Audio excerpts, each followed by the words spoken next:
Good morning, good afternoon, good evening, wherever you are in the world. This is Grant Cameron, and I want to thank you for taking time from your valuable schedule to be with me, to listen to me rant. But today it's going to be a little bit different. We got a super guest on.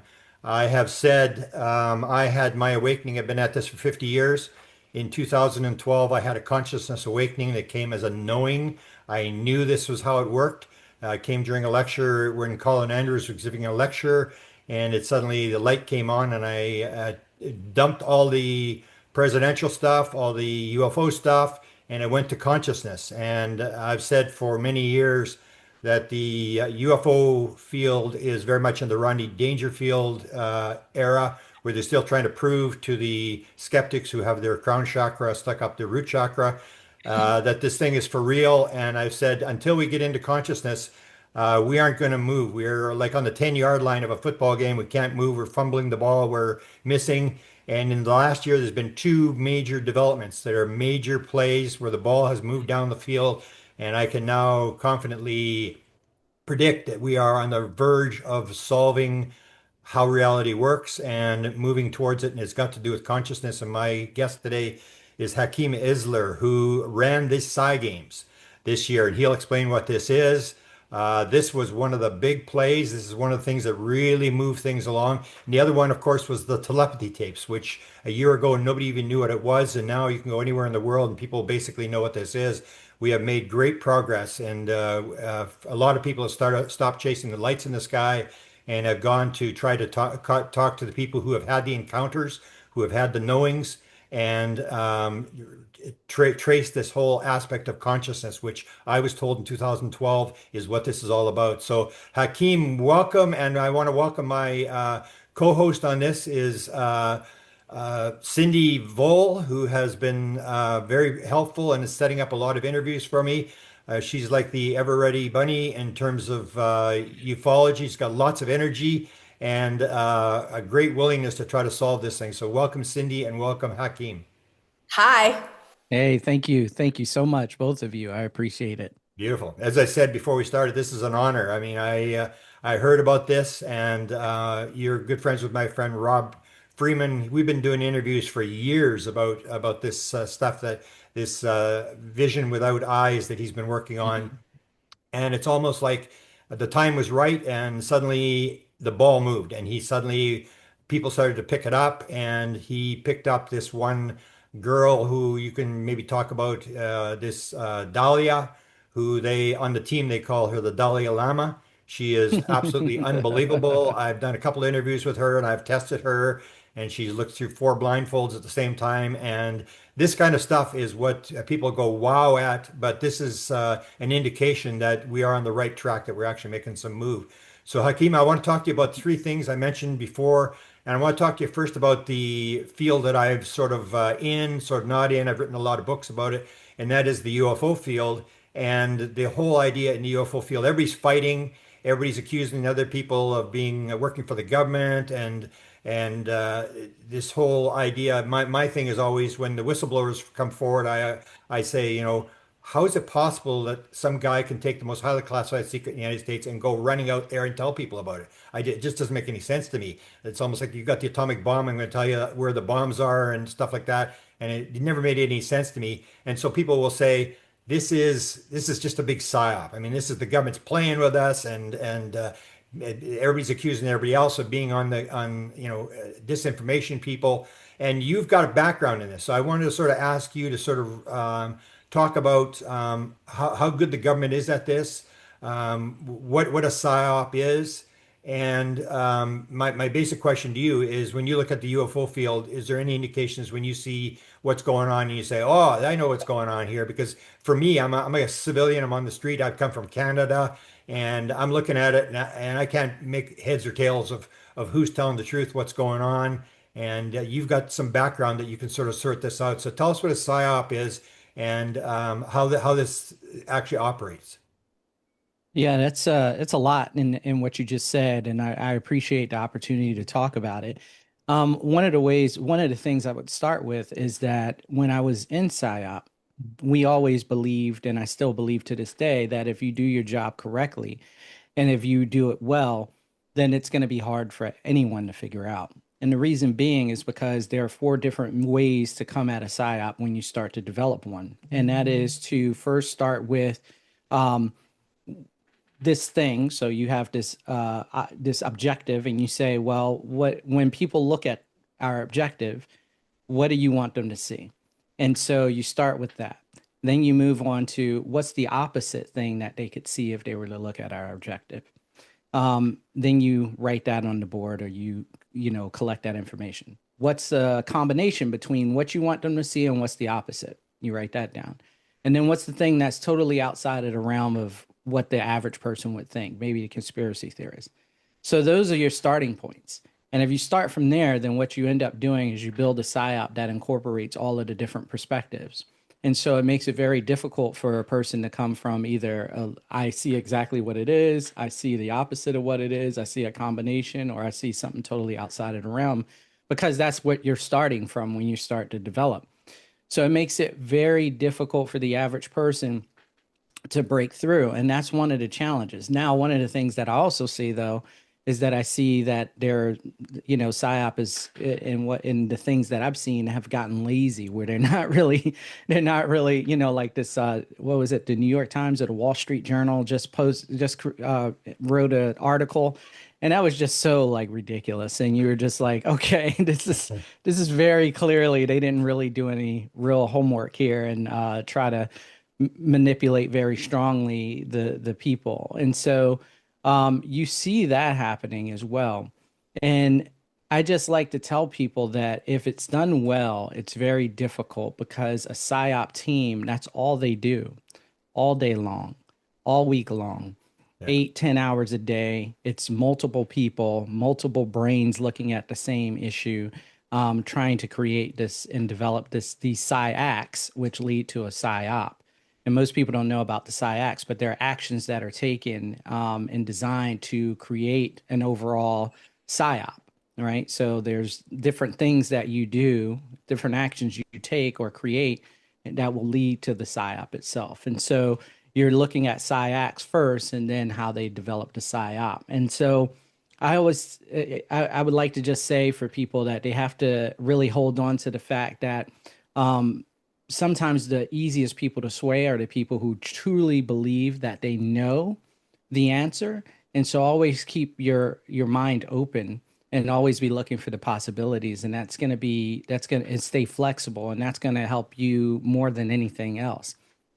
The other thing that I would love to say about what you just said is I want to bring it back to my high school years. I had a girlfriend who was blatantly cheating on me, to everyone else around us. And but when I would ask her, she would say, "No, I'm not cheating on you," and I would believe that.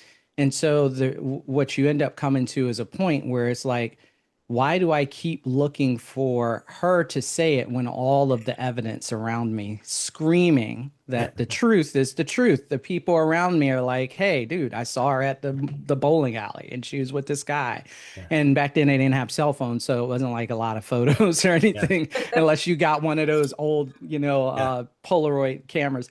So it's like, oh my gosh. And so it's like we're facing that same thing now. That's the only reason I brought that up. I just thought it was a funny way to bring about the same understanding, is that we're sitting here and we have so much evidence, and we're just waiting for the government to say, "Oh yeah, that's right. You're right." And I think that's the wrong way to go. That is the distraction. The distraction is waiting for somebody to come and tell us what we already know. We have enough evidence, enough people have come out, the David Grushes, everybody else is like, "Hey, this stuff is happening." Jacques Vallée has written books about it yourself. You've been talking about it forever. I mean, and still, people want to have these debates about whether or not these guys are psyoping us. Yes, they've been psyoping us from the beginning. Yes, part of you waiting and spending all of your resources and time waiting for these people to come forward and tell you what we already know is a part of the psyop, because it's keeping you distracted from the work that you need to be doing to better mankind, to prepare us for an age in which we can unify with whatever that is. So So, anyway, so let me I'm ask sorry. you one. I got another question related to that. The UFO has always been sort of identified as the most highly classified secret? It'd be safe to say that the higher the classification, the more programs there are to hide it and to distract people. I think so. I believe so. I believe that there's that, and then sometimes hiding it in plain sight, Yeah. is also a methodology that comes from even my understanding with my ninjutsu martial arts background. Is that sometimes the easiest way to hide something is to just put it out there, you know. And I find it very interesting that now you have these individuals coming forward and they're talking more openly about it, but then there's a small group of other individuals who are coming out and trying to prove those people are invalid or whatever. And I see all of that as could be potentially part of the script, you know. Yeah, and you sort of get bogged down, and you worked internationally, but I remember you in an interview you talked about this idea because I remember back in 1991, a guy I've followed for decades, this Ron Pandolfi guy at the CIA. He went to a friend of his,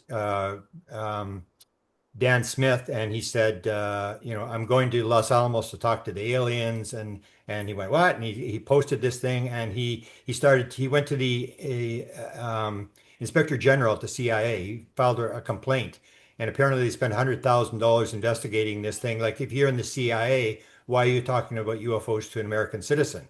Hmm. And apparently they did this $100,000 investigation and came out and said, whatever Ron's doing, that's his job. And so the question has always been, how can you, it's illegal to run counterintelligence against the US population, and yet it's apparent that they are doing this. So talk to me about how this is done.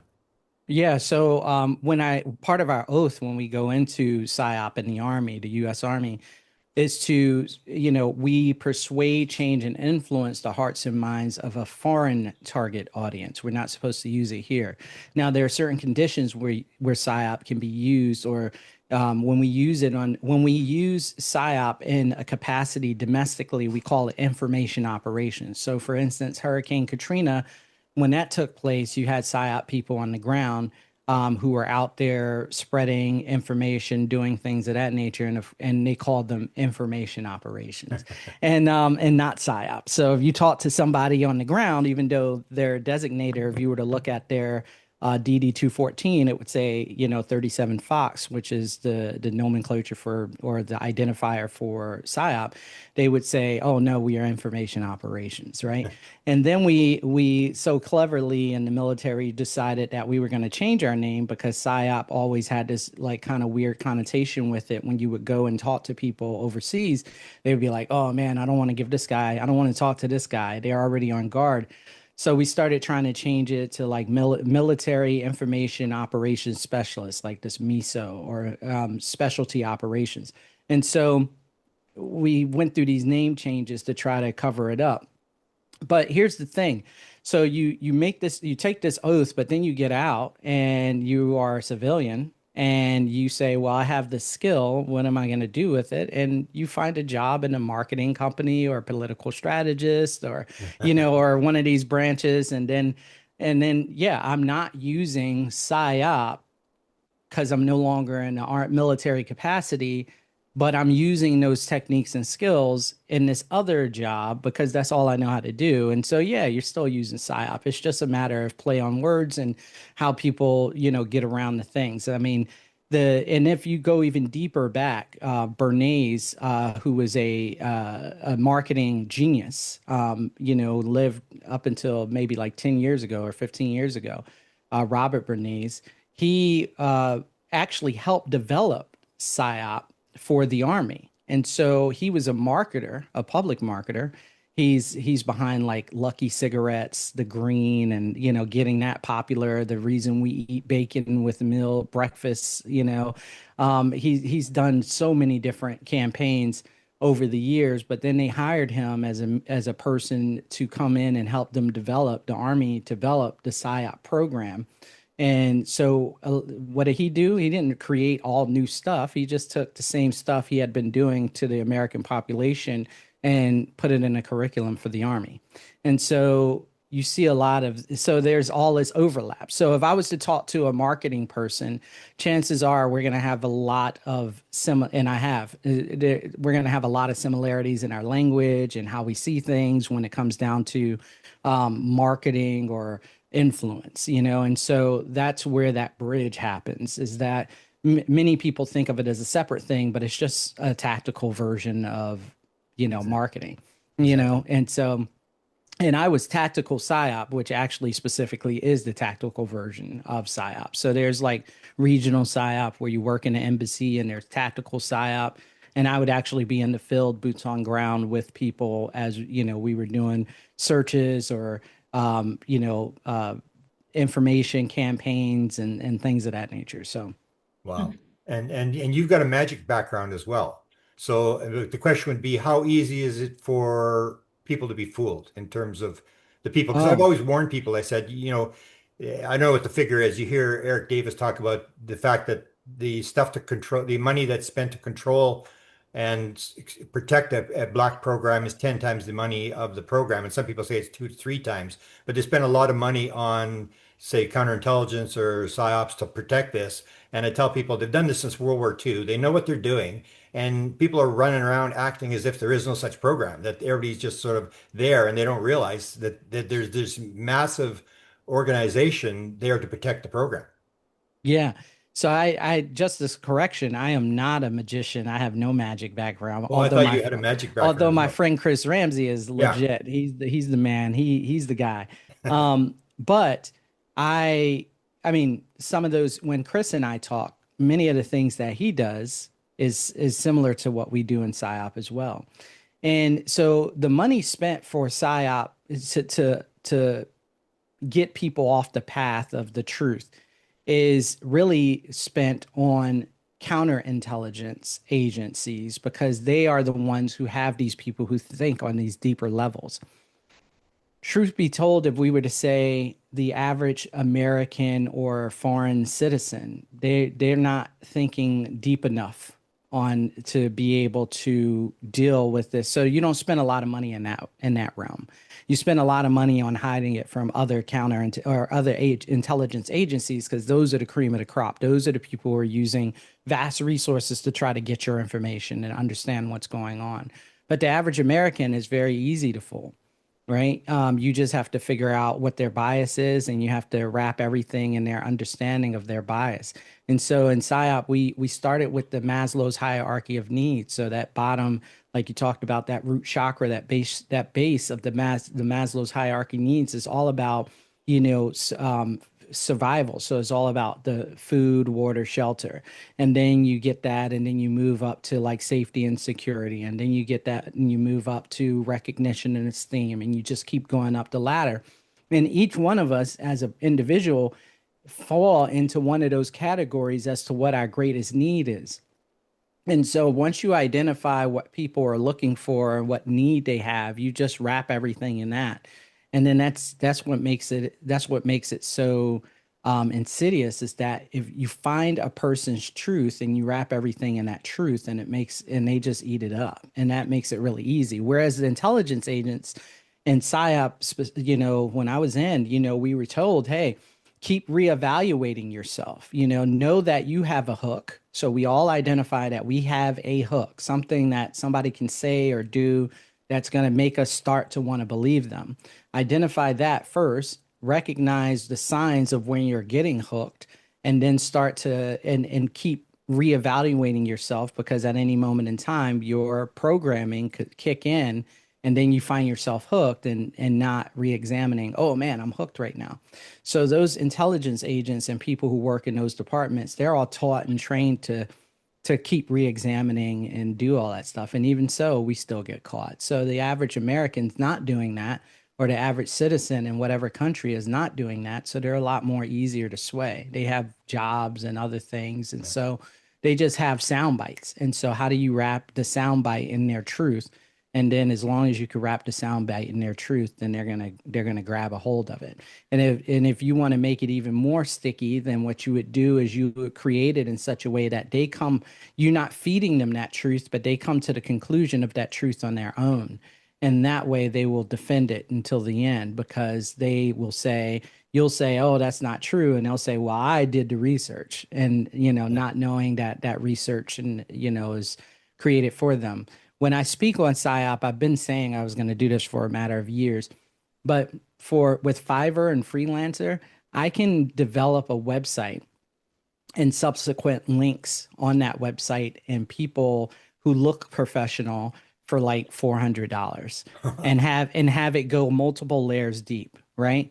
Have it pretend to cite things from the NIH, or the NIH, so have this idea like, oh, this paper was referenced for this, and then give a little blurb of maybe the piece of that paper or that research that actually kind of sounds like it supports what I'm doing, and have that link to something else and then something else, and pay a bunch of people $400 on Fiverr and Freelancer total, and get like a crazy in-depth site, start pointing people to that site, and then they do the research from that site, and then they just find all of the things, and by the time they get done with their 30 minutes to actually spend time looking at this, they're a true believer, and then they're going to start advocating and sending other people to that site. And now you have a whole army of people who believe something that you just created on the fly on using Fiverr and Freelancer. And that's why people have to keep looking and keep researching if they want the data.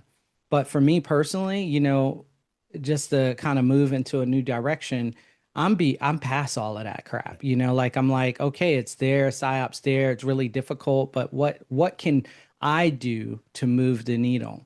And what I can do is I can help people explore the deeper regions of their consciousness, so then they themselves can start to connect and and not have to rely on, what Lou Elizondo is going to tell us about UAPs, and so, and when is he going to be able to share the one photo that's going to do it for everybody? Like, I don't care about that. Like, if we're saying that NHI are out there and they're communicating and contacting man on a regular basis, average people, then maybe there's a way that we can dial up that line and see, how we can connect. And so, but we have to do that in a safe way too, because we're dealing with forces and things that we're not 100% understanding. And there seems to be multiple entities and multiple things out there. So we have to be careful, because some of them may be malevolent and some of them may be benevolent, and we just don't know. And so anyway, I'm off on a tangent. Sorry about No, that. that's good. Hey, Cindy, you got anything? I got one more question, but you got anything to jump in here? So I wanted to understand more about the your conference in early August, the Mhm. PSI. That's fascinating. By the time I've been traveling every single month, so by the time I got my schedule all set, I went back to see if I can get in. It was sold out. Yeah. Yeah. Wait, Yeah. So go ahead. I'm sorry, Grant. no, which is a big move we people say, not getting anywhere, but in the consciousness field, you had the telepathy tapes on Christmas Day was the biggest podcast in the world, and you sold out all the tickets for your event. So tell us about this event, and this is fascinating stuff that I think is one of the big plays that has moved the ball down the field. So go ahead. Yeah, so the side games came as a download to me, and one of the things that finally solidified it for me was I was listening to Jeremy Corbell and George Knapp on their podcast, and they had this guy from the DIA there, and he wrote this book called Skinwalkers at the Pentagon. This gentleman was talking about these UAPs and things of that nature, and Jeremy or George, yeah, it was Jeremy. He chimes in and he says, hey, this stuff just sounds like scary. Isn't this freaking people out? And the guy was like, I don't see any danger here based on our research. And he said, a matter of fact, all I'll say, and he prefaces that he can only say but so much. And whether that was for effect or whether that was real, I don't know. But he says, all I can say is that if human beings can operate at their full potential, they wouldn't have anything to be afraid of. And that was the final straw, and me debating on whether or not I should do this side games thing, because it was so massive when it came to me. I was like, I don't have the connections, the money, the know-how. Like I can't do this. And so I avoided it, and it kept coming up through these synchronicities, but that was the final thing. And I started to say, okay, well, how do I do this? And once I said yes, it was magic. Every piece of the puzzle, everyone I needed, the money I needed, everything just started coming into my sphere and making itself possible. And so really the side games birthed itself. And what I started to recognize as I personally, I've trained in remote viewing with all of the remote viewers, Paul Smith, all of the original military guys that are still around, still doing it, except for maybe one or two. Paul Smith, Tom McNair, Bill Ray, Lynn Buchanan, Joe McMonagle. I've trained with all those guys. Then I did Mindsight with Rob Freeman, Wendy Gallant, the Vibravision guys, Moss Mike and Nate, and ICU Academy, Nicola Pharma. And so I've done all this training, and I'm an advisory board member for the Monroe Institute. So I've been everywhere and involved in all these things. And so I was like, how do we get all these people together in one place? And then also, there's still so many people who don't even know about this. And then they think it's a hoax or they think it's fake, and they're not doing the homework and actually looking at the research, and that we have 150 or more years worth of research that backs up these abilities. And the average person, is not real to them in their life, and nobody's and the scientists, when I started talking to them, like, hey, what are you doing to bring this? Oh, we're doing more peer-reviewed papers. They'll be out next week. I'm like, oh, okay, okay. And I talked to a new scientist. What are you doing? Oh, I got a peer-reviewed paper that comes out next week. And I'm like, yeah, we have 150 years of peer-reviewed papers, and still the average citizen thinks that all of this is a joke because they don't know that it's real and they don't have information that supports it. And then I started thinking from a Psi Op perspective, and I said, you have to make this real to people. You have to inspire people. You have to show people that it can be done, that average people can do it, that average people are doing it, that you can do it too. And then you have to inspire them to that next level and empower them to that next level in a collaborative way. And so the Psi Games is really what that is. It brings it to the world stage. And that's what we heard after the event, was so many people said this was the greatest event that they've been to, because you had the learning, the lectures. So we start on Friday with lectures and workshops. So we have all these people teach you what remote viewing is, talk about the history of remote viewing, teach you what dowsing, what mindsight, what psychokinesis, all that. Then on Saturday, we have these fun games that are, competitive, friendly competitive, not negative competitive, where we have these challenges where people have to wear a blindfold and they have to sort colors, or they have to, try to move things with their mind, and they have to, and the whole world gets to see that. We had over 600 people at the Psi Games for the first one, and it's this whole packed room of people seeing these things in action. And a lot of people hadn't seen that before. They saw it on YouTube, or they read about it, or they saw a show on television. That's still not real to them, because they're just watching that experience that was recorded some other time. They're not living in the energy and the moment of that experience, and that's what people need. And so, they do this on a grand scale, and that's what we see now.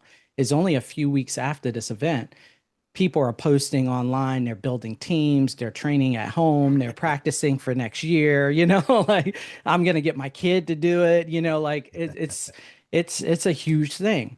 And speaking of children, that's the second part of this. We're all older folks. We have children, we've done stuff, we've been around for a while. What about the kids? When you go to these conferences, it's very rarely any children there. Yeah. And so then you say to yourself, well, if we're growing in a world where children are starting to value tech technology more than they value divine and human technology, then that's where the future is for those individuals.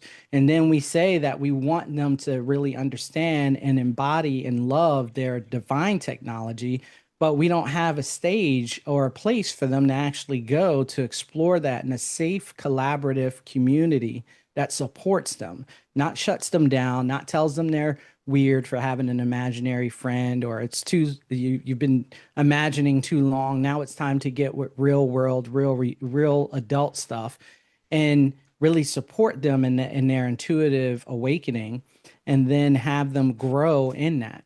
If we can do that now, through like vehicles like the Psi Games, through the awakening that happened with the telepathy tapes, then what we'll have is we'll have that generation grow up. And when they become 20, 30 and have children, they will say, oh, you're having that experience.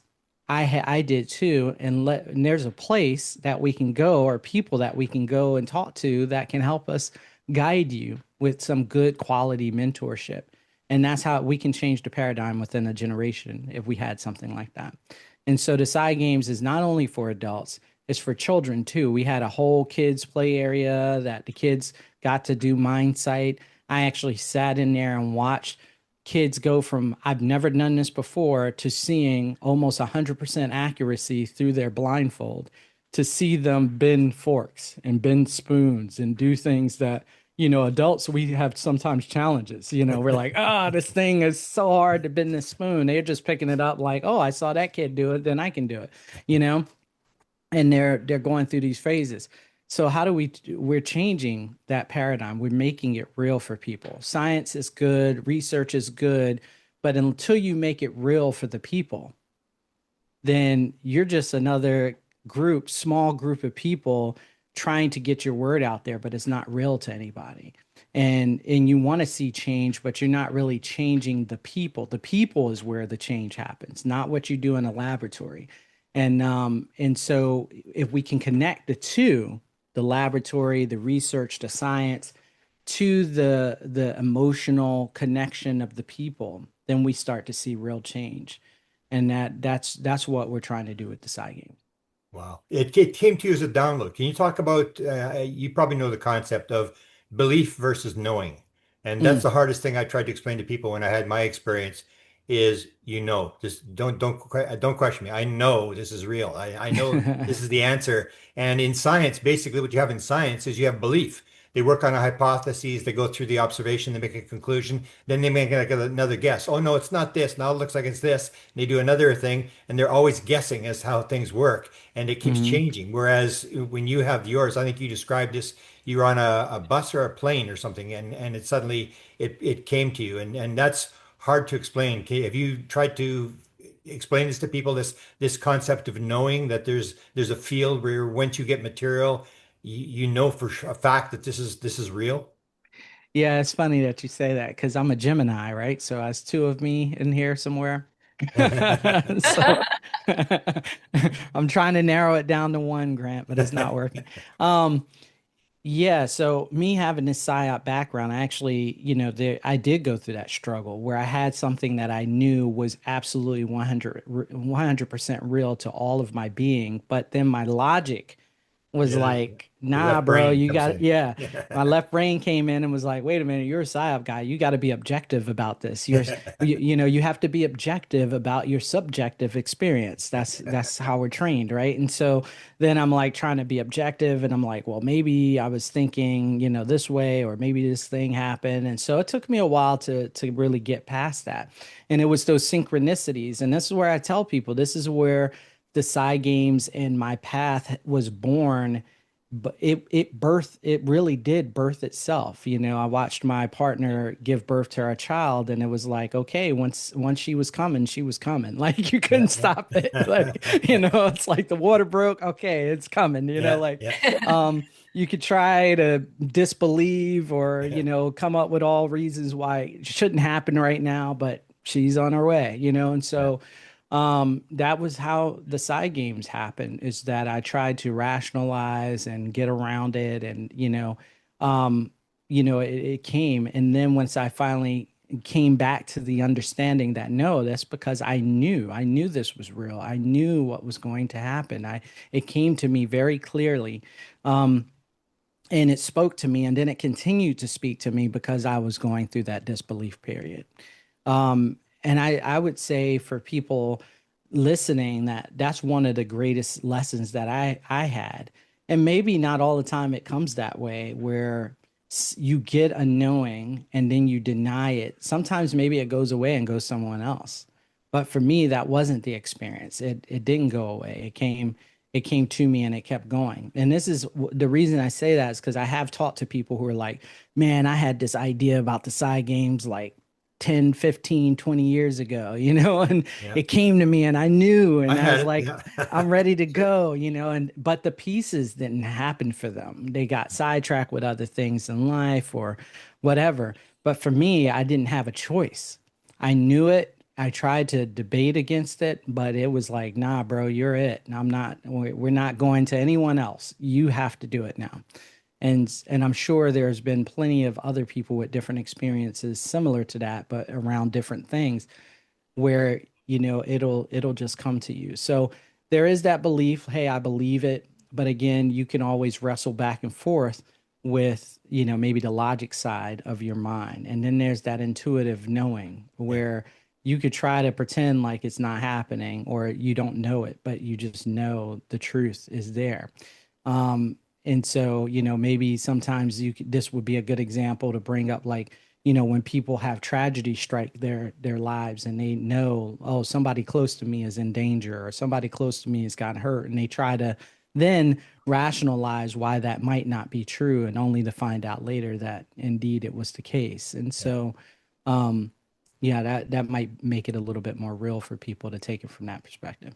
Do you think in terms of the synchronicities, which I've experienced as well, do you think that the intelligence, whatever we're dealing with here, is running an operation where they're sort of they drop this in your path, they drop this in your path, whether it's your higher self or whether it's some outside influence. It appears that without the synchronicities, you may have gone the other way, but it's sort of like they drop another thing and it sort of gets you back on the path again. Do you think they're running an op that a lot of times I see that they're running an operation, that they've got this all planned, they've done this on 1,000 different planets, and they know exactly what to do next, and they're trying to get you to come to the conclusion rather than them landing on the White House lawn and giving us a left brain lecture.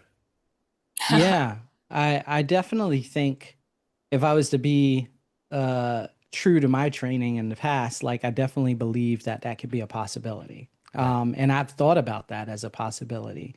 I've actually, through my Monroe experiences with Gateway, I had an encounter with an entity that was just like, "Hey, this is what you're gonna do, and this is who you're gonna be." And I was like, I don't know about that, you know.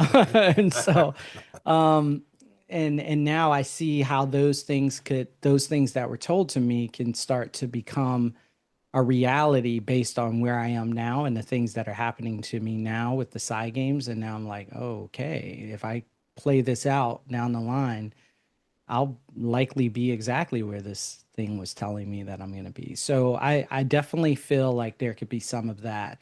And then there's other, I wrestle with some other possibilities too, which is maybe we as these spiritual beings that may have been here before have, this collective mission to raise us up to a new level of awareness. If we have been here before and we have been technologically advanced before in the past, maybe we're coming back to get that information out again. And so as we start to develop, we have this. And I'll be willing to share that my experience with that was when I was on ICU Academy and I did this event, this training event with these guys. There was a lady there. She was from Germany. I'd never met this lady before, and it was time for us to leave. We had finished and completed our training, and Nicola asked if anybody had anything to say, and this lady was like, "Oh yeah, I have something to say." And so we're all listening in. It's only a few of us, and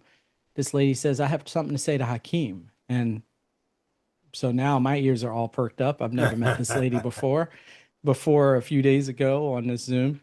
Um, and so she was like, I don't want to sound crazy and I wouldn't normally say this, but we've met before in another life. You trained me and you were an ascended master and you taught me all of this stuff and you told me I was to go out into the world and help people and grow people. But then before I could do it, I was murdered. I was killed. And so you came to my funeral or my grave and you told me that we'd meet again and that, that I would then fulfill my duty in this next life. And she says, I just had to tell you that I'm doing that today, like the Wow. lessons that you gave me. And she said, I normally would not say this because I understand how crazy it can sound. She said, and I was going to get off the phone without saying anything, the Zoom without saying anything. But I realized that you had not recognized who you were yet. So, Wow. so she was reminding me of who I was. She saw that I didn't know who I was in that particular moment. So I'm still a Psi Op guy at heart, so I'm like, okay. So we all cried. Let me put that out Yeah, there. yeah, I was crying. I was, huffing and puffing, crying like a baby because it was really, I was going through some things, trying to figure out, what all this meant for me. And then she says that, and it was like all wrapped it up. But I got off of that, and then I started to pull back, like, okay, I got to be objective about my subjective yeah, experience. Let me yeah. think about this now. A week later, I did a what they call a palm leaf reading with some guys in India. And they go through, they find my palm leaf. Now, whatever people may believe about that, Yeah. it leads me to this one point. So as they're talking to me, they say, "Oh, it looks like you've been here before. We believe you have 7 lives, and you in your 6th life, you actually ascended. You were an ascended master." So now my ears are perking up, right? Because this is exactly what this lady just told me only a few days earlier. Yeah. And they were like, "But we don't know why you came back. You had already ascended, so you chose to come back this time." And they said, "Okay, but no worries, you'll ascend again this time, and this will probably be your last time on this in this dimension." And I was just like, okay. Either there is a massive psyop going on, just the full little old me, or I have to pay attention now, I have to recognize that there's something deeper going on here. That I need to be aware of, and that's why these messages are coming to me for me to grasp that, not to change me, which has been my biggest fear with all of that. I had to talk to my yogic instructor and we were at an ashram in Austin, Texas, and I sat down and got some counsel from him because I was just like, you know, is it telling me this because I'm too wrapped up in my ego or whatever and blah blah blah, and am I going to become a bad person because I know all this? And he talked me off of that ledge and gave me some really great advice. But yeah, so going back to your story, there could be belief and knowing, and there's a lot of different avenues that a person can take to get there. My experience is when you know, and when it's time, when it's time for the things that to come into fruition, you'll have a hard time stopping them. Yeah. They will, when it's for you. As my teacher said in this, as he was giving me guidance, he said, when it's ordained, it's ordained. It's nothing you can do to stop it or change it. It is going to happen. That's none of your business. Your business is to just continue doing what you're doing and do it to the best you can. And I was like, okay, so that's what I've been doing since. Beautiful. Can you go through the five different things that were at the Psi Games and explain who won and that sort of thing? Yeah, yeah. So we had 5 different categories, disciplines, and the reason I chose those disciplines is because I knew nothing like this had been done before, and I also had been in these circles training with all of these people who are very proficient and they were very research based, and so I wanted to use something that had a lot of research behind it. I also wanted to use things that people have been doing for a long, long time. I also found in my own travels, talking to people, that many of these different disciplines kind of meld together and it's hard to separate them, although science tries to. They try to say, um, like basketball, how do you separate dribbling the ball from shooting the ball from like playing the game? Like it's Yeah. all part of the game, and then there's these different pieces, but they all kind of tie into each other. Yeah.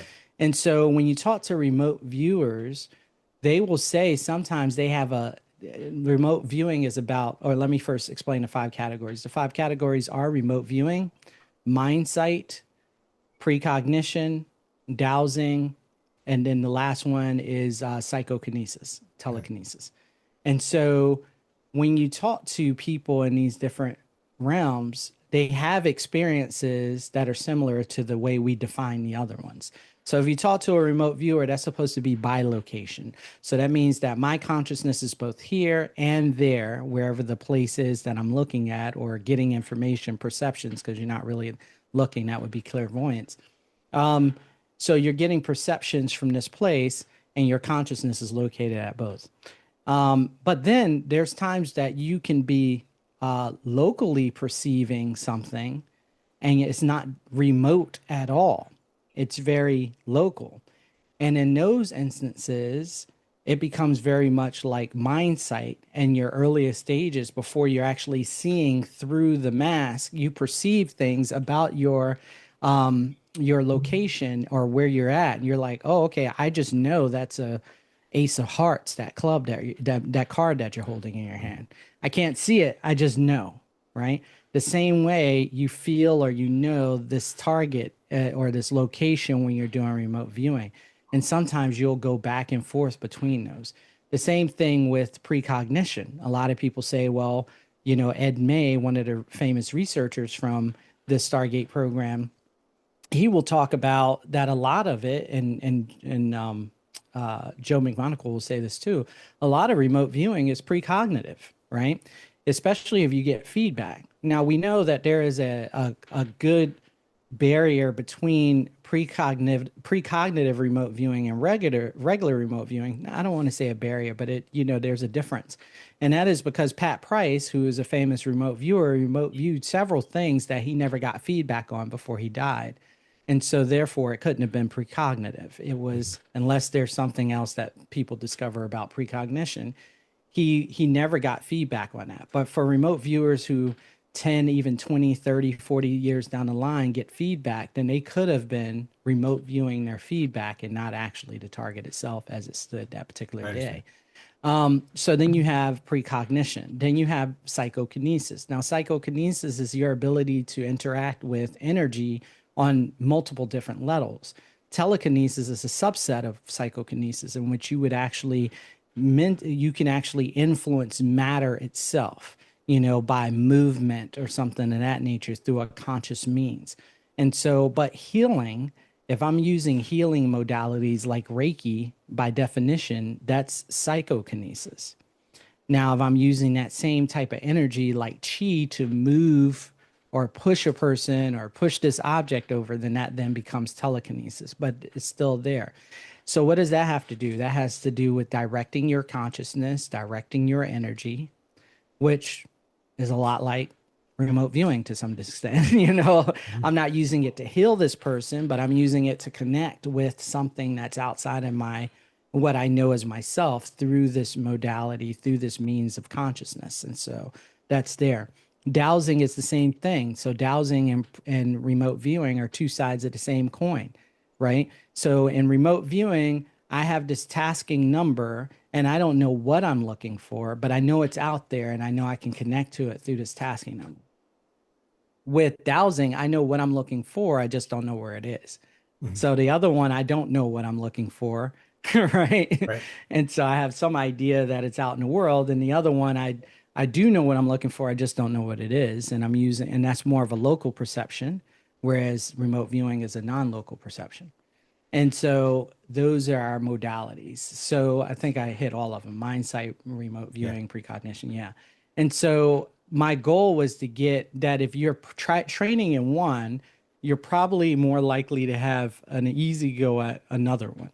Right. And that was the key. And I have a way that I explain consciousness in these modalities in a very the easiest way that I found to explain it, very easy to understand, which is I think of consciousness as the ocean, and that's not unique. Other people have thought of that too. And I think that just as if you were to go to the beach right now, there are various means that people engage with the ocean. So you have the surfer and the jet ski person and the paddleboard person and the deep sea diver.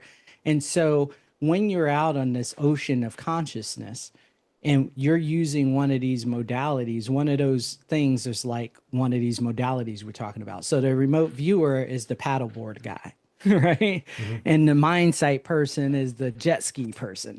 They're still on the ocean, but their experiences are a little different, right? But there are certain things that you need to know in order to be able to do those things that cross. Like if I'm paddleboarding or jet skiing or surfboarding or diving, I better have some understanding of how to hold my breath and how to swim and how to float for a little bit of time. Yeah. So there's those actual skills that cross over for the bigger skill of whatever it is that you're doing. So if I'm remote viewing or mind sight, I better be able to kind of understand my conscious awareness and how to direct it and how to focus my intention and all that stuff. So all those skill sets carry over to these greater skills of whatever they are. And then there are different levels of engaging with the ocean. And so a deep sea diver has a very different experience than a paddleboarder. Mhm. You know, paddleboarders having a great experience up there paddling, Yeah. sees the ocean from the top. But that deep sea diver is like getting the cream of the crop. They're seeing like the fish and stuff. Yeah. And then if we talk about NHI in that equation, the NHI are like the whales, the dolphins, Yeah.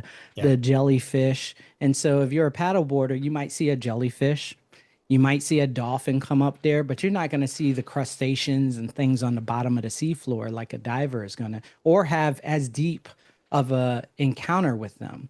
And so the deeper you go in consciousness, the deeper, the more likely you're going to have these experiences, these very deep experiences. If you're on the surface paddleboarding, you're going to have an experience.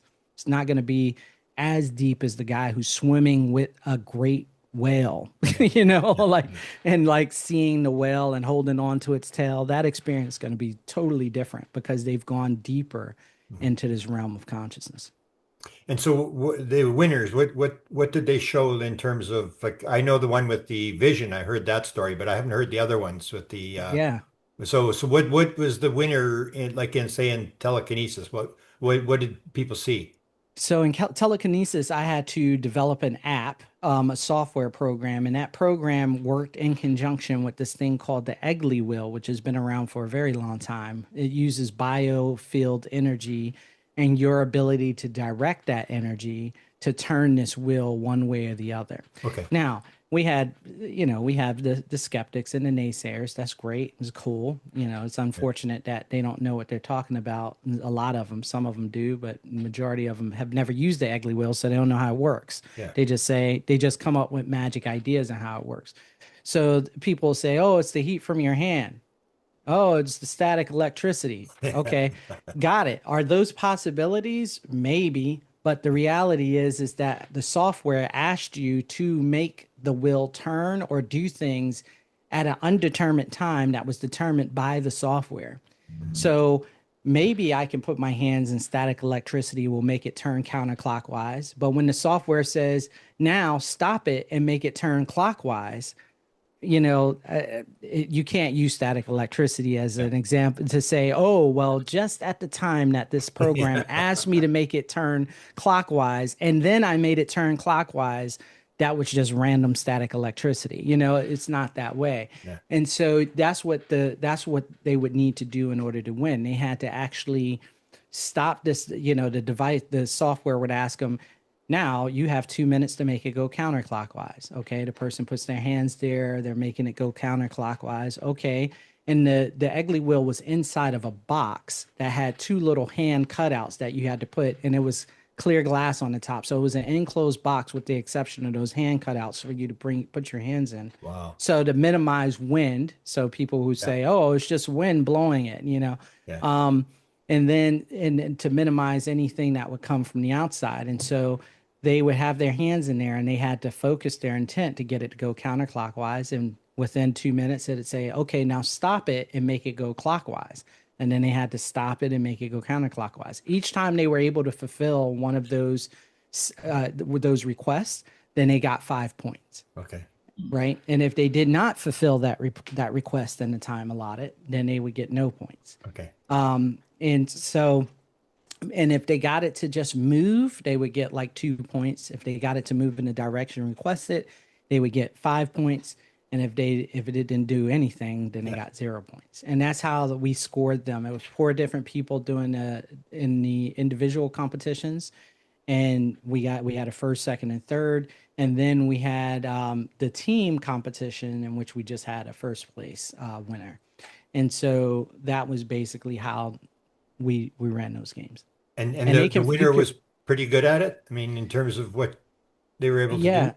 Yeah, that's so good, relatively speaking, in the sense that they didn't know what the challenge was beforehand, Yeah, yeah. You hit that. I right? remember that. Yeah. Yeah, and which was part of it too. So people again who are naysaying online, oh, they didn't have any clue. They got up there, and that was the first time they saw Yeah. that challenge was when Yeah. they were up there doing the challenge. Now next year we're gonna see even better results because we're gonna make it harder, but we're gonna give people a year to train because we're Okay. putting out the at the end of this month we're gonna be putting out what the games are for next year.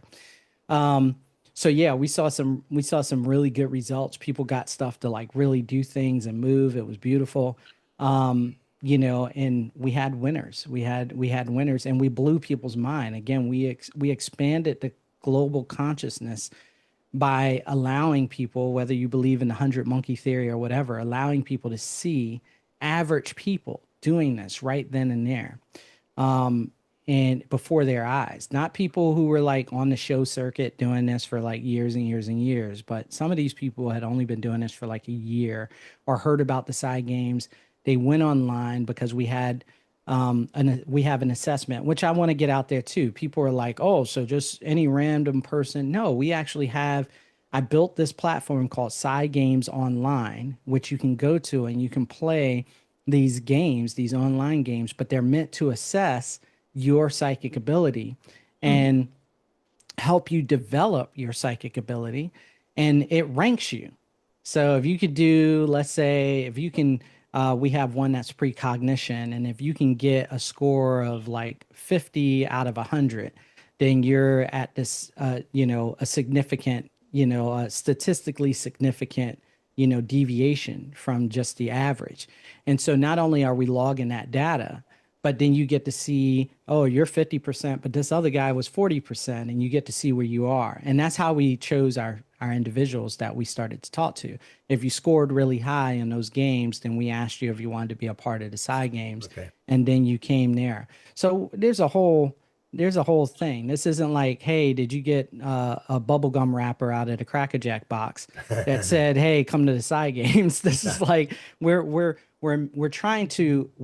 honoring science and research. We're not saying that it doesn't matter. We're Yeah. saying no, this does matter. The way we go forward is to not just do that. We also have to make it available and reasonable for the average person, and that's the connection there. So we can make it fun. And if we can meet kids where they're at, if kids are gaming, to say, put the game down and come to this conference and listen to a lecture for an hour and a half about remote viewing, they're going to be like, I don't want to do it. Okay, well, if you're into games, here's what we're going to do: play side games online, have fun, Yeah. Yeah. see how high you can get. They'll say, oh, this is exciting. And then as they become older, they'll say, oh, I really want to know what I'm doing here. Oh, okay, sit in one of these lectures with us. Yeah. And now you can learn a little bit deeper. But you meet people where they are. You don't try to force them to be what you want them to be. Yeah. And then if you embrace them where they are, then maybe what we'll see is that eventually they will grow to a level that we didn't expect. And for all of us who are parents, I mean, my child is 8 months old. I used to have a stepdaughter, so I do know what it's like to raise somebody from, childhood to adult. I still have a stepdaughter, but we just haven't been in communication that much. Mhm. Um, you see that you can't force things on people, but what you can do is you can set conditions for them to have the best experience that they can have, and then they will grow into the next evolution of maybe that experience on their own.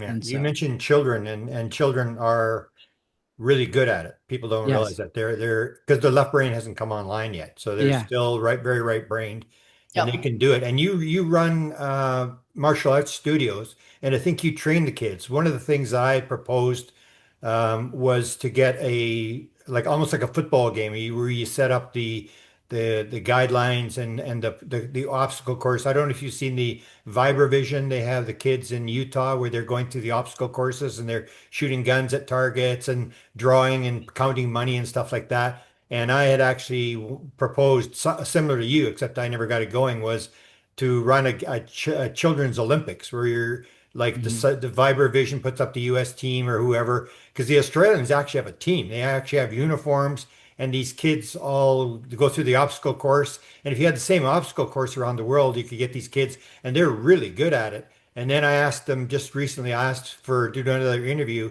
and none of the kids would come, they wouldn't volunteer to come online because one of the kids I'd done a couple of interviews with this kid who's 13, who's really good at this thing.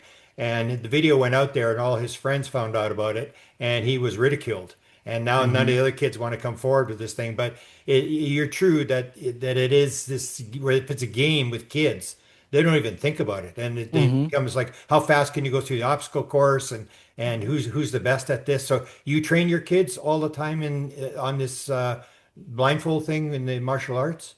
Yeah, so I train with the Vibravision guys. I've Oh, you trained to do? their Okay. level 3, and then their hub system, which is called Merpati Putti, which is what's Vibravision is a subsystem of that. I train with them in that as well. And so done that, but my martial arts, ninjutsu, my main martial arts, the one I've studied for 25 years now, is the ninja had these abilities as part of their tradition. And so we still work these abilities. We call it instinct or gut training.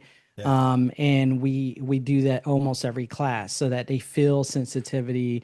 We have an intention and a receiving and sending game where you guys may have seen this before, but you have a person stand and they got their eyes closed and you're trying to either push them forward or pull them backwards with your energy. And then we develop that to pushing from the left side or pushing from the right side. So then eventually, as you get higher and more advanced, you can have four sides. So one person is learning on how to feel energy that's in their environment. The other person is trying to learn how to send intention and energy in a way. And so we're both learning how to control our energy and the energies in the room. So we do stuff like that. We do the blindfolded stuff. I've introduced now the Eggley wheel as well. And so all of those things are parts of the things that we do at our school. And when people ask me, I'm writing a book right now that has been pouring out of me as a part of the inspiration of this whole dynamic with the Psi Games. It's writing itself, just like the Psi Games has been developing itself. And I'm addressing the question that people say, well, why do I need this? Again, how do we make this real? That's the real question. The question is, why would I read a research paper about some guy who is able to influence a little random number generator? And now you prove that I can make a little blip go up like that. Like, Yeah. who cares? Yeah. Like I'm dealing with real life stuff, dude. I gotta like pay for my student loan bills, right? So like nobody cares about the little blip thing on the screen. And I don't want to read 5 pages about that nonsense, so it's not real. So the way I propose it in my book is I say, well, if were to take your eyesight away, would you say that that was a pretty significant thing? You would really miss that because you really need your eyes to thrive in this world. They'd say yes. If I was to take your hearing away, how would that feel to you? Do you think you really need that? They say yes. If I was when COVID happened and people were losing their taste and their smell, did that suck? For people who had that experience, they say, yeah, it sucked a lot. I couldn't taste the food that I was eating. I couldn't smell anything. It was horrible. Okay. So what then if I told you that those senses are a order of magnitude lower than what you truly have when you embody who you really are? That you only see but a small spectrum, small portion of the spectrum of the world. You only hear a small portion of the spectrum of the world. You only smell a small portion. What if I was to say I can enhance all of those things, or you can enhance all of those things and use those at a level or order of magnitudes greater than where they are now? Do you see why that would be invaluable? Most people right off the bat say, Yeah. holy crap, yes, I do. you know, but that's because I made it real to them. They get it now. Yeah. But if I was to just say, do you see why being able to make this thing on the screen go bloop is important? They'd be like, nah. Yeah. But do you see that that symbolizes how connected and interconnected we are in the world. And when you feel certain ways around certain people, it's probably not because you just randomly feel that way. It's probably something that goes very deep. And there's training out there to help you understand what that is. That's interesting. Yeah. When I went to executive protection bodyguard school and I graduated from that, we had to go run through classes about how to feel when energy changes in the room. Wow. Because that could be a person who's wanting to attack the person that you're defending. Yeah. So you had to be perceptive about people's body language, about their energies and things of that nature. And then once we understood why that was important, then everybody wanted to learn it because that made you a Yeah. really good bodyguard, you know? And so they made it real to us. But if they just said that off the bat, we'd be like, yeah, I don't need that. But once we recognize that it would improve our ability to do our job to the point where we get hired by some really high level, celebrity or person, then now okay, it's real to me now. So now I really want to take part in it and understand what's the depth of it. And so yeah. Where is the Vibravision place in Utah? Because Cindy's actually moving to outside of Salt Lake City, so she likes training. So maybe she'll go for some training. Yeah, so Vibravision is in Ogden, Utah. Oh, okay. They're about an hour away. And actually there are several of the senior instructors, one being my friend, and he was at the Psi Games. His name is Marcel. He lives in Salt Lake City. So I'm going to And be so in Salt Lake City. So you yeah, can put me in touch with him. yep, I sure can. Marcel? Yeah, and they can train you and get you training. But Utah is amazing. Like there's so many cool things happening in Utah. Paul Smith is in Utah. He's in Cedar City, Utah, teaching remote viewing. And Paul was a part of the original remote viewing program. So Yeah. he's out there. And there's several other groups that are out in that area that are doing different things that have to do with psi abilities.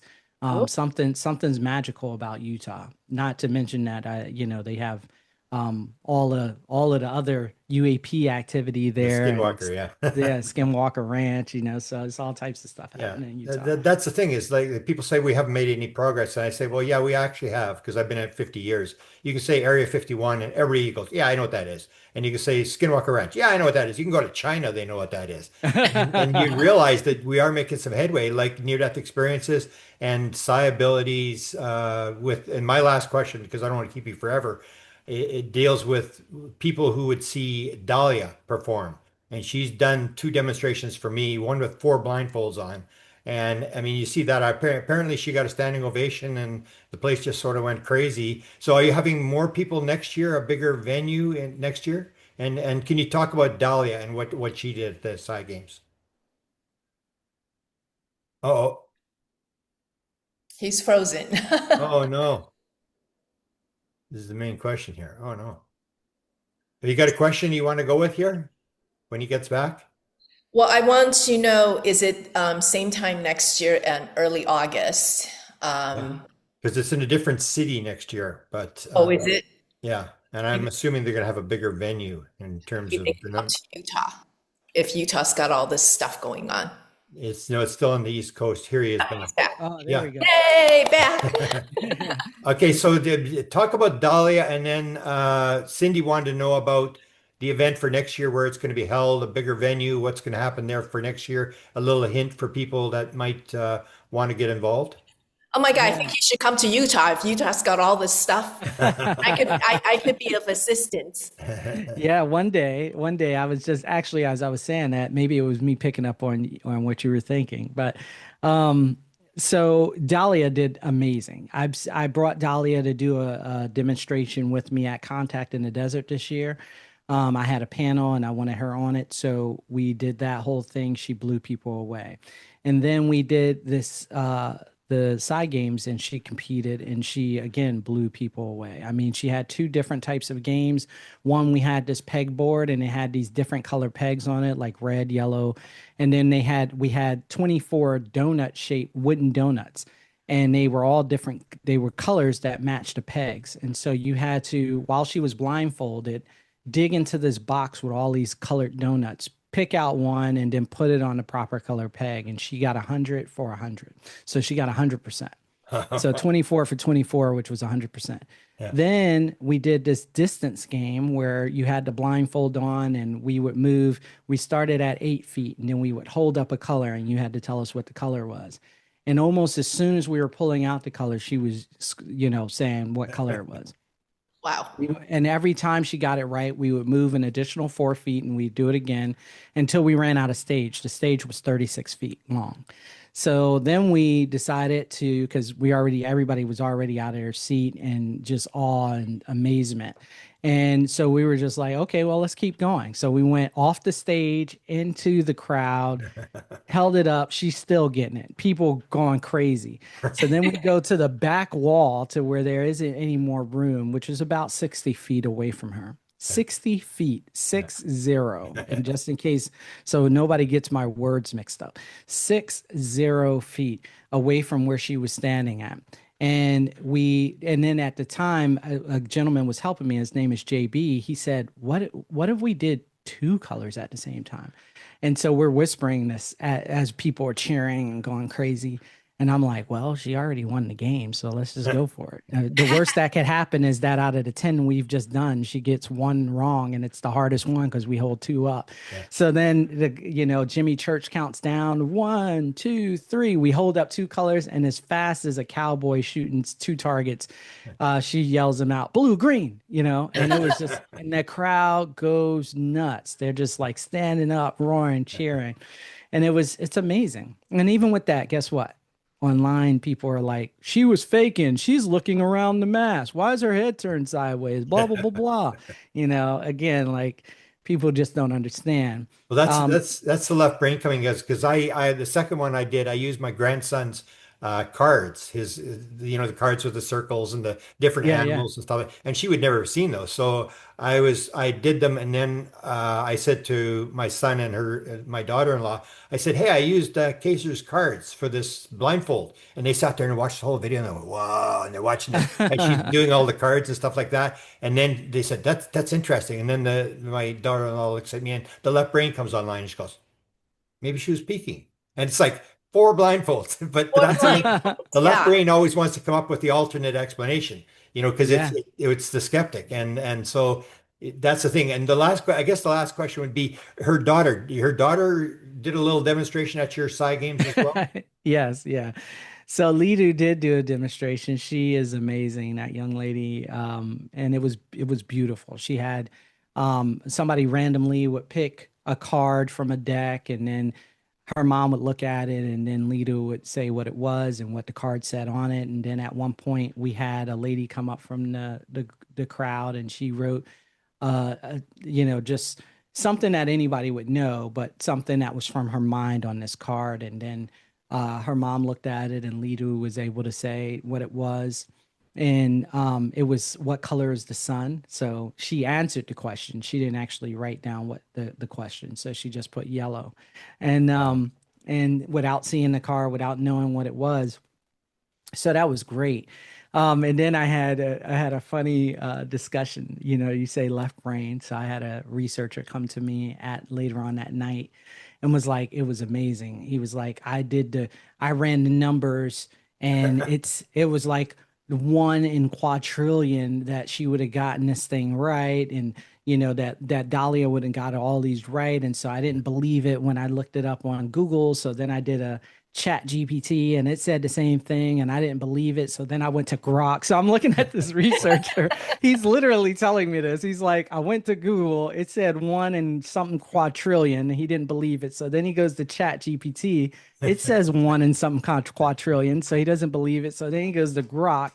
And I'm like, okay. So, and he's like, I just couldn't wrap my head around it. Even though I believe in this stuff and I'm a researcher, he was like, but then I feel like there was a lack of disclosure. I said, what do you mean? He was like, well, you didn't tell anybody her daughter was telepathic. So maybe she was receiving the information from her daughter telepathically.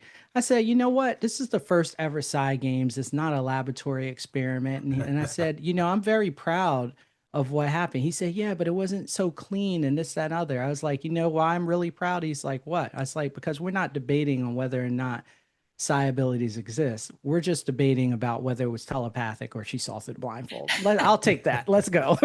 You know, Using that's like, one unexplained to explain another unexplained. yes.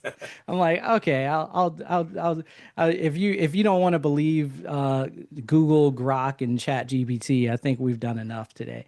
Um, so we sold out this year, as like you were saying at the beginning, and it brought a lot. This event brought a lot of people to tears. It changed. I cried. So many people cried throughout the weekend because it was just changing people's lives in an order of magnitude that no one expected, including myself. You know, and to see the download come to fruition, and then to see the people respond to it in a way that Mhm. it was meant to make people respond, you know, viscerally making it real to them in their lives, not just another research paper. And so we had a lot of people writing us and asking us for tickets. So next year we're going to do it in Charlotte, North Carolina, because it's that airport is super easy to get to from, you know, in the country or out of the country, Yeah. nationally or internationally.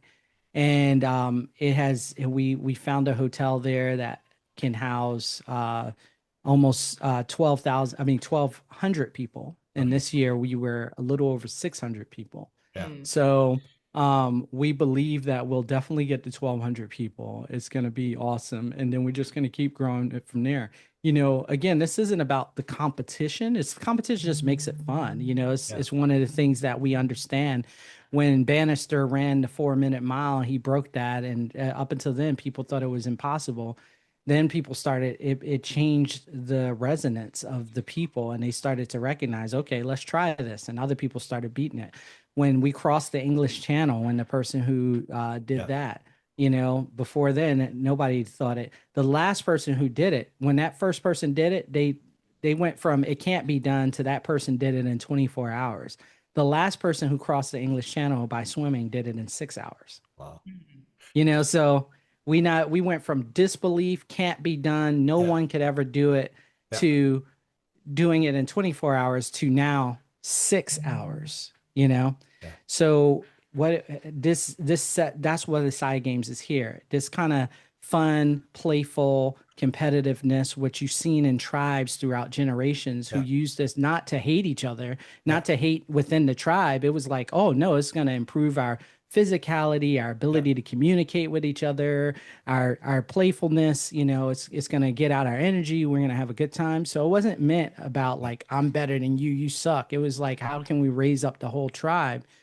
That's the same thing we're looking at here, and we're going to And see that change.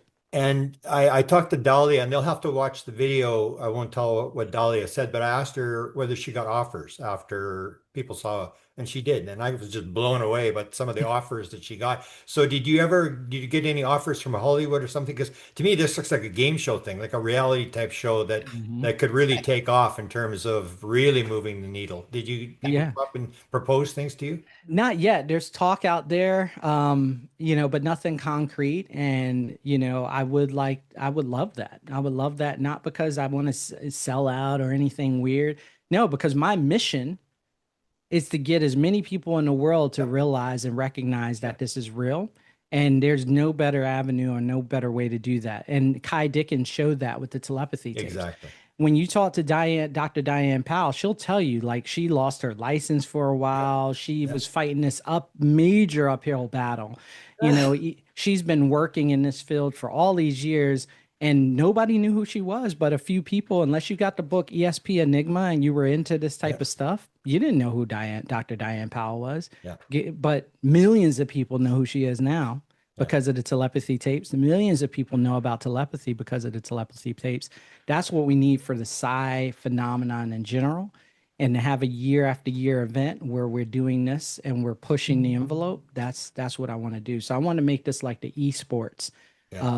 of you know psi ability, where we can bring researchers, where we can bring lecturers, and those who can do together under one roof, so we can explore all of the different capabilities and how to bring those to the next level. And I think if, well, depending on what you believe out there. For me, I think, you know, that might be what our friends, these NHI, are waiting for. Yeah. Hard to have a real conversation when you have to just try to prove to that person you're having a conversation with that you exist, right? Yeah. So like they're like, okay, like, yeah, but I'm not sure, which was my experience. This thing is talking to me in Gateway program, and I'm like, okay, I got to be objective about my subjective experience, you know. But it's hard to have that real deep conversation about how we can change the world and how we can do things. But I think that when we get to a certain level, and we realize what our true divine potential is, and we start to actualize that into the world, that we will see some major shifts Yep. in our encounters with NHI, Yeah.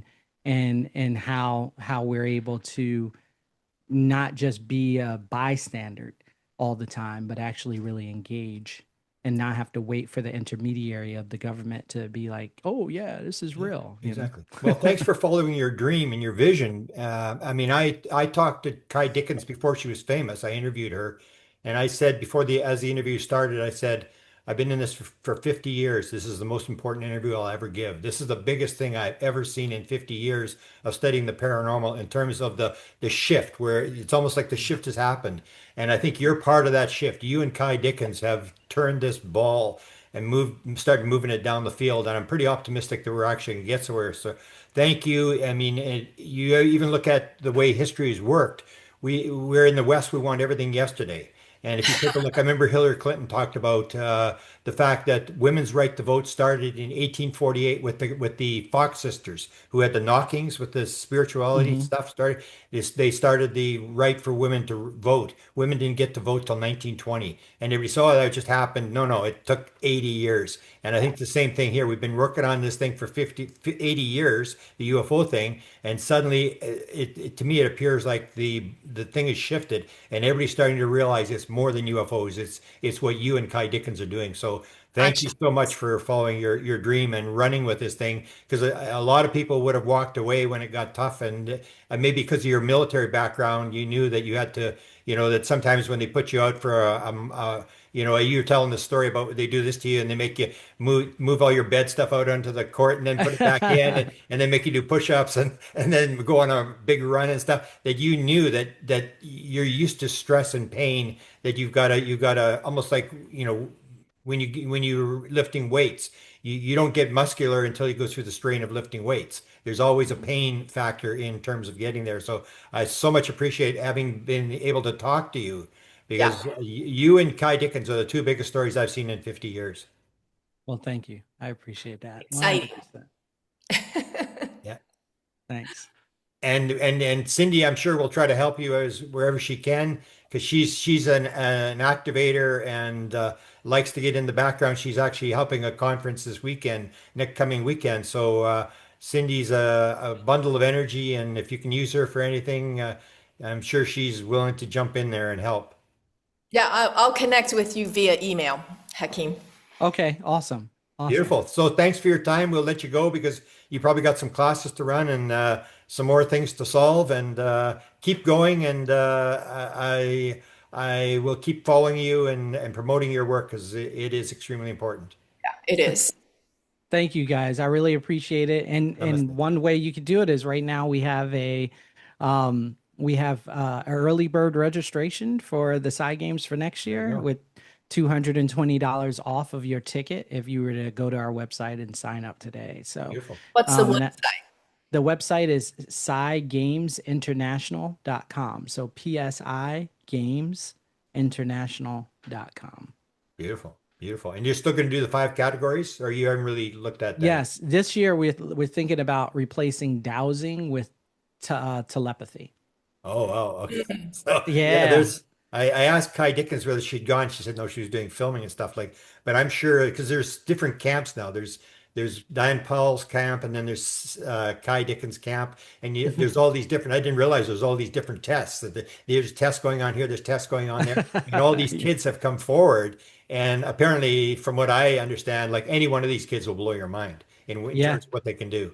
I mean, they're Yep. like again 100% effective. And Kai says, "Well, I stopped saying 100%." And it's like, well, it's like 100%. And it's like, because you get the whole thing with the remote viewing and stuff where they say, it was 25% chance and they got 32% and it's statistically, significant. And it's like, how about the kids are getting 100%? Like, this is it's just like unbelievable. Like try to explain that in your little skeptical left brain, So thanks so much for joining us, and hopefully we can do this again after next year's event. And I thank Rob Freeman for giving me the contact to you. And Rob and I worked on this again for years. I've done lots of interviews with him and with Wendy, and it looked like it was going nowhere. And then all of a sudden, boom! It just flipped, and suddenly he wins the side game with his team. Yeah, that was amazing, man. His team is, yeah, they're doing great stuff, man. Great stuff. Oh my Beautiful. gosh. Okay, we'll let you go, and thank you, Cindy, for all that you do for me and for your energy and your assistance. Thanks. Of course. Beautiful. Thanks, Grant. Thanks, Namaste. Cindy. I appreciate you guys. Namaste. Bye-bye. Bye-bye. Bye. Okay. Let me get out of this thing here. So, Grant. Hang on. Turn your tape recorder off first. Yeah, I turned it off. Oh, I haven't turned mine off yet.